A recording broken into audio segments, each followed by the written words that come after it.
Good morning. It is. I really want to acknowledge you for being in my life. I first started listening to your tapes about a year ago, and right now I'm in an inquiry around fine-tuning the law of deliberate creation along with allowing. And I'm working on daily workshops, as you talk about in the beginner tapes. And so every day I'm creating 3 things for myself. And yet, in one of your later programs, you're talking about how sometimes when you think about something too much, focus on it too much, you actually allow in some resistance towards it. It's exactly what we're talking about here, isn't it? Yeah. That when you pick up a subject, if it's a subject that you've already been practicing, however you've practiced it's going to be dominant. Yeah, that's right. And so sometimes it's easier to choose another subject that is already vibrating in a place that you prefer, get that vibration going first, and then when you pick up that stick, maybe if you've practiced the other vibration long enough, a different part of that subject will be activated within you. Mm-hmm. For example, let's say that the subject that you're working on is dollars. And you have dollars, you just don't have as many dollars as you want. And you have a new relationship with someone who has activated your desire for more abundance, more things, more freedom. And as you feel this activated, you're feeling some shortage and you don't quite know where to go. So you say, well, I'm going to do a workshop or a visualization, a virtual reality on having more money. But when you think about it, you can feel the discord or the discomfort within you. So then you say, well, I think I won't think about money as such. Now, let us show you an exercise that will guide you in a short period of time into a much better feeling vibration. You pick the subject. If you want it to be about money, that's fine. You pick the subject, and we're just going to offer a sequence of questions to you. And as you feel the answer born within you as a result of the question, you'll feel your vibration shifting. You'll all see what we mean as we move along. Great. So pick a subject that you would like to deactivate one aspect of it and activate another aspect of it. Any subject. Dollars is a good one. All right.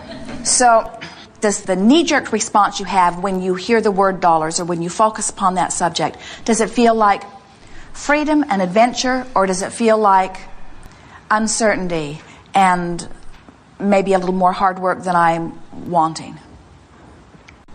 That's a good question. Don't spend too long on the answer, okay. Because it's uncertainty and it's exciting. Which is more dominant, freedom or uncertainty? We know you know which one you want it to be. We're asking you where it is right now. Do dollars feel like free and adventure and fun and no question, right, or does it feel like tentative, a little guarded, a little worried, a little vulnerable? The latter, a little guarded, a little worried. All right, so now, that's the subject of dollars. Now, when you think about your life, do you feel successful or unsuccessful? Unsuccessful. When you think about your potential, do you feel optimistic or pessimistic? My potential, optimistic. Yeah. Extremely optimistic. Yes, yeah. You do, don't you? Yeah. And so now, as you approach this subject of dollars, having activated that very real feeling of optimism that's within you, does your financial future feel fun or worrisome? Very fun. It does, doesn't it? So already, just by posing questions from your place where you could feel your dominant place being one of well-being, as you discovered that, now when you revisit what feels almost like the same question, you answer truthfully in a very different way, don't you? In other words, just by asking yourself some questions that activated you a little differently. So now, when you think about the subject of travel, does it feel like something that is possible or impossible? Completely possible. When you think about the subject of financial freedom, does it feel like something that is plausible or implausible? plausible. When you think about finding some way of bringing dollars into your experience, does it feel like something that you're looking forward to or something that you're worried about? Looking forward to it. When you think about money, does money feel to you like something that is life-giving or life-draining? Life-giving. It is. Yeah. What you are speaking and what you are feeling absolutely is accurate. In other words, just in that little short period of time, by making a decision, now we helped out because we asked questions. We knew the answers to the questions before we asked them, but so do you. In other words, you know when you think of this friend that it's going to make your heart sing, and when you think of this friend, it's going to evoke worry. You know that when you're going to think of this piece of clothing, you're going to feel this way, and when you think of this piece of clothing, you're going to feel this way. Right. You know how you feel about all things, and so what we're suggesting here is that because you know, you start definitively choosing things that you know will make you feel good when you choose them. That you start treating yourself like we do. You ask questions that you know the answer will feel good when it comes. Bring us back round to where we are. Okay. Before I do that, I wanted to mention something earlier. That I don't have much experience with seeing people's auras, but you have an intense aura. Do you get that? I mean, I was looking at you, and it's bright yellow. And then I looked at Jerry, and it's the same thing. It's like glowing from you. It's really wild. Right? And at first I thought my eyes were playing tricks on me, and I'm banging my head and rubbing my eyes. And then at break, I was talking to two friends that came with me, and they said the same thing. It's like, it's not me, it's you. Where does that come from? Well, it is energy leakage. Energy leakage. All of you have that. And to the degree of your focus, in other words, we talked earlier about the momentum. So when you see aura, it is usually because there is focus that is happening, energy is flowing, and no resistance. That is usually what it means. Do different colors mean different things? The color variation is best explained by being in the eye of the beholder, because you are translating the vibration into what you are seeing. And so at some level of your being, that translation process is taking place. Mm-hmm.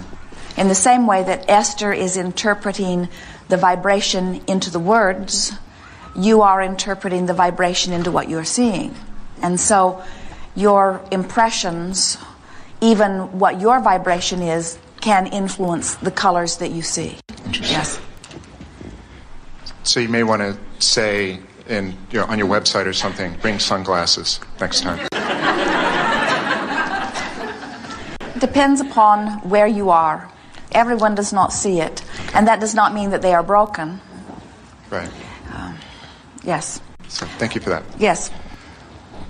So what we were talking about before, the way I interpreted it, was to ask myself powerful questions around dollars and what it means for me. Well, what we are talking about is you do not necessarily want to go to the subject of your greatest concern and begin asking yourself questions, because that may very well just activate the vibration that is already not serving you. But if you find yourself on a topic that is, as our friend said earlier, sort of in your face so much that you can't get off of it, then one of the easiest ways to bridge your vibration into something that feels better, one of the easiest ways we know of, is to ask more general questions around that topic, and ask the questions of yourself to which you know the answers are favorable. Okay. Within that, so you're saying basically, if I'm doing my workshops, as long as I'm feeling good about it, creating it daily or whatever is okay.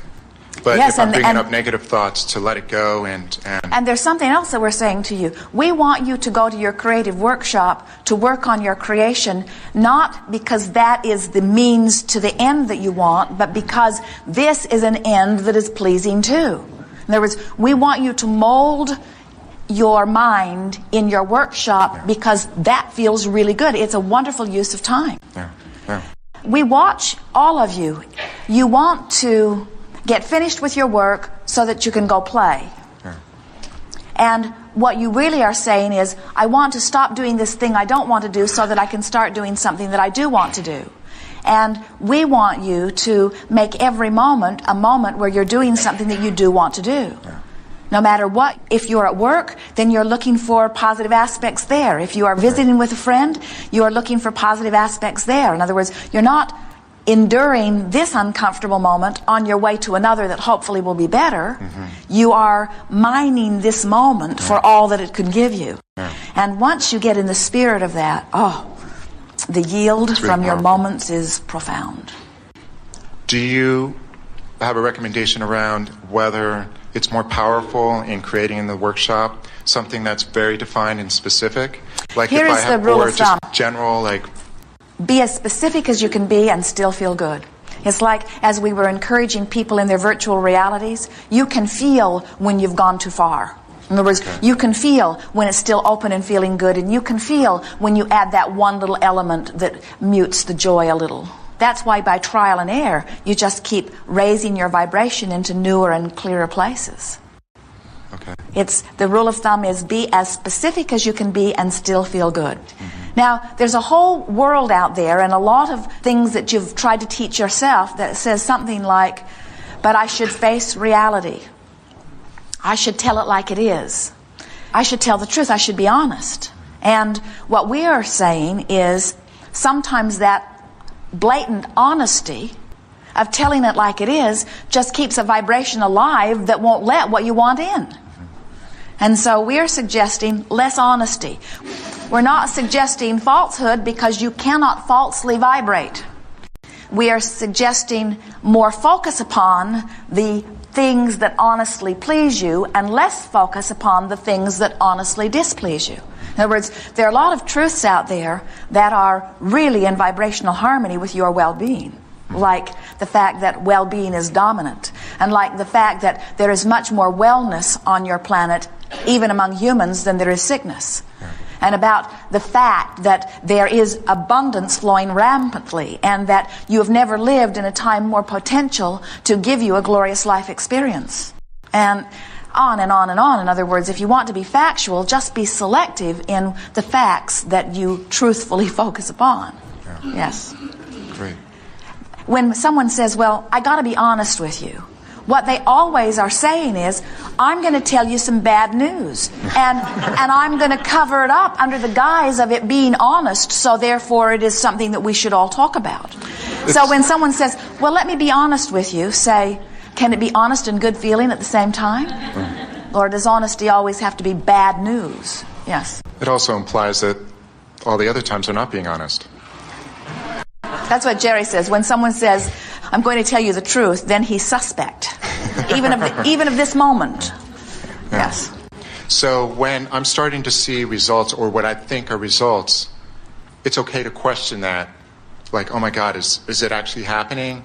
Or is this my imagination? Or is it not happening? Well, it's all right to question it, but in time, you won't want to question it anymore because you'll just know. In other words, we are so looking forward to you anticipating the unfolding of your life in the way that we are.